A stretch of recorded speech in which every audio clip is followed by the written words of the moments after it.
Friends, how are you beta? I hope you will be quite fit and fine. Students, today we are going to discuss some very important questions from the third chapter of your history book, and the title of the chapter is The Making of a Global World. First question is, write a note to explain the effect on first the death of man and its effect during the world war. हम बात करें first world war की बात करें बेटा, world war first की बात कर रहे हैं यहाँ पर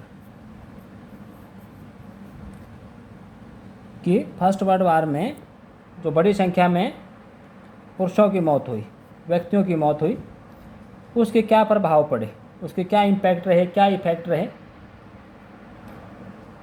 the first world war cause wide spread destruction of life and property, कि प्रथम विश्व युद्ध में लार्ज स्केल के ऊपर काफ़ी डिस्ट्रक्शन हुआ, लाइफ का भी और प्रॉपर्टी का भी, यानी जान माल का व्यापक नुकसान हुआ.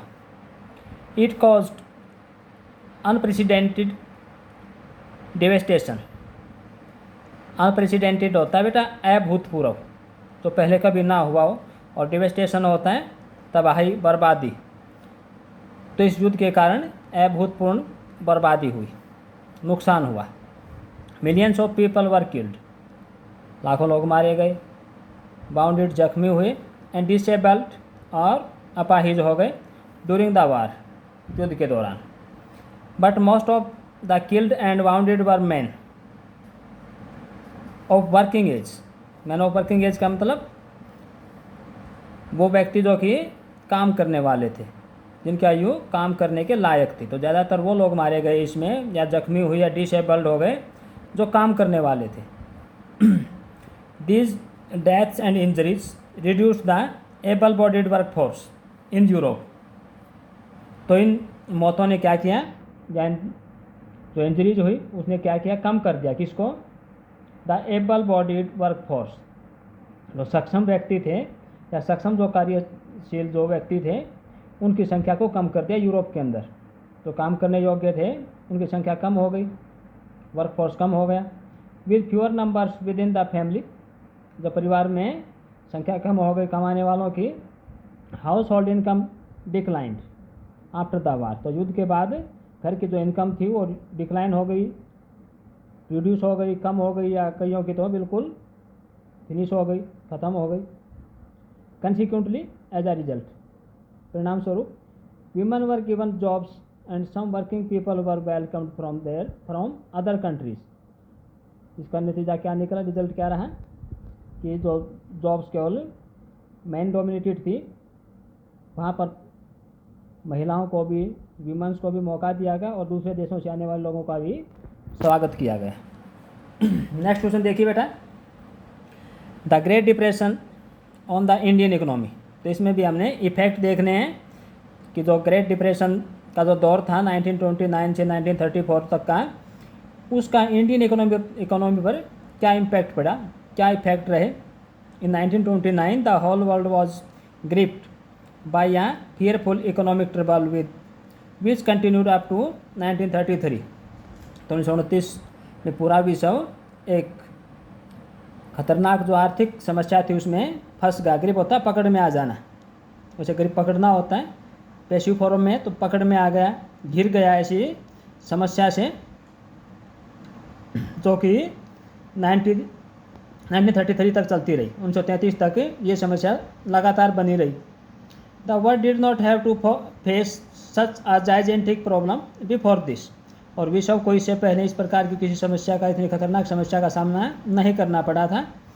The economic crisis was the result of too much industrialization, because of which production increased manifold.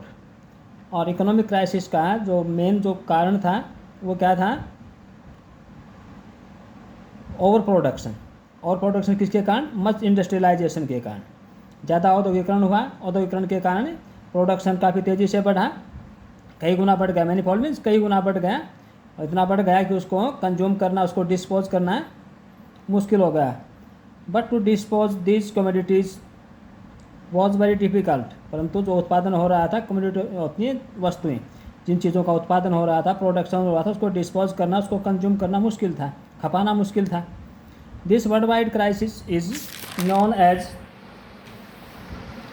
The great depression of 1929। तो इस विश्वव्यापी आर्थिक मंदी को आर्थिक महामंदी कहा जाता है, इस संकट को आर्थिक महामंदी कहा जाता है। This crisis started in the US, तो शुरुआत यूएस से हुई, बट सोन इट एंगल्फ होता है घेर लेना, इसने घेर लिया किसको, the whole world except Russia, तो रशिया को छोड़कर पूरे विश्व में ये फैल गई, पूरे विश्व को अपने आगोश में ले लिया।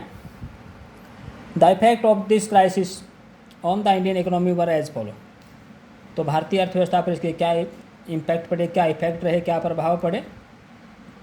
First, Indian trade was affected, कि इंडियन ट्रेड अफेक्टेड हुआ, प्रभावित हुआ।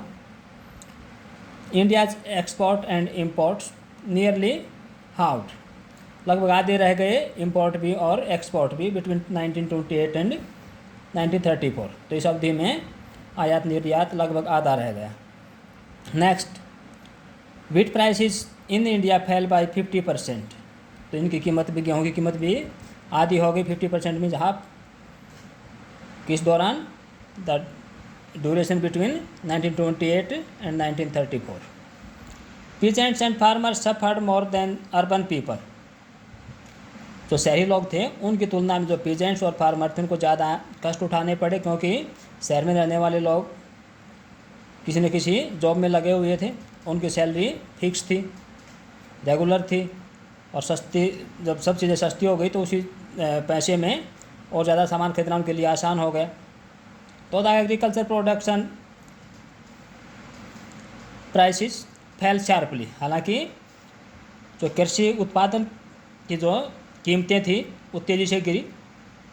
But the British government refuse to reduce land revenue, परंतु ब्रिटिश सरकार ने लैंड रेवेन्यू को रिड्यूस करने से या उसमें किसी तरह की ग्रांट देने से, किसी तरह की कंसेशन देने से मना कर दिया।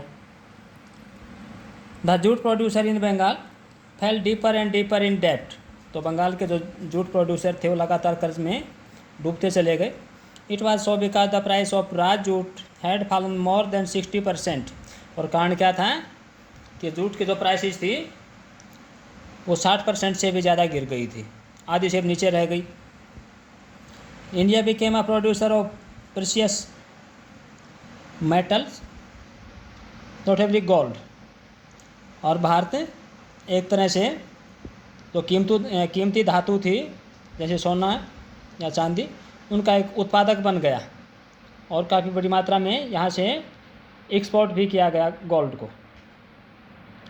Next, landlords and middle class salaried employed in cities found themselves better off, तो जो लैंडलॉर्ड्स थे, जो बड़े बड़े भूस्वामी जो शहरों में रहते थे, एंड मिडिल क्लास, और मिडिल क्लास के लोग सैलरीड, जो कि तनख्वाह पाते थे, सैलरी पाते थे, वेतन पाते थे, एम्प्लॉयड इन सिटी, जो शहरों में सर्विस कर रहे थे, नौकरी कर रहे थे, found themselves better off, तो उन्होंने अपने आप को अच्छी सिचुएशन में पाया। Because they could buy more goods than before for the same money, क्योंकि उतने ही पैसे से अब वो ज़्यादा सामान खरीद सकते थे। इंडस्ट्रियल इन्वेस्टमेंट ग्रू, तो औद्योगिक उत्पादन बढ़ा। As the government extended tariff protection to industries, क्योंकि गवर्नमेंट ने अपने उद्योगों की प्रोटेक्शन के लिए टैरिफ लगा दिए, यानी बाहर से आने वाले सामान के ऊपर शुल्क लगा दिए, ताकि इंडिया की जो इंडस्ट्री हैं वो कुछ एक्सटेंड कर सके, कुछ डेवलप कर सकें। तो बेटा ये थे कुछ impact of great depression on Indian economy. Students, I hope you will have understood the questions we have discussed today. I hope you are studying the chapter regularly and thoroughly. You will have to learn these questions properly and write them in your notebooks. Respected parents are also requested to help their wards in their study work and learning work. Thank you. Have a nice day.